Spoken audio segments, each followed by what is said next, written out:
Hey guys, papunta na ako ngayon sa airport para sunduin ko si Cleopatra. So, first time talaga ni Cleopatra to travel alone. So, sunduin ko ngayon siya sa airport.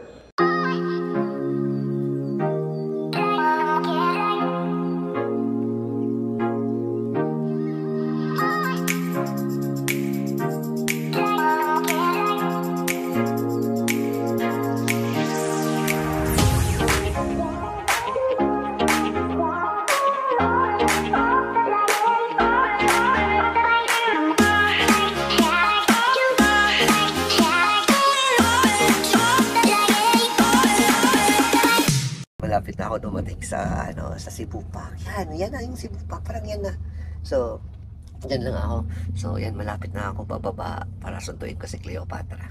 Guys, nasundo ko na si Cleopatra. Yan, fresh from Cebu. So, pauwi na kami, papunta na kami ng hotel.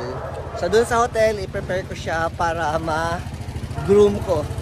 So, rest muna to, tapos groom ko later tonight. Cleo, guys. Na-miss niya ako. Hello. Hello, I'm here. Uwi na kami sa hotel.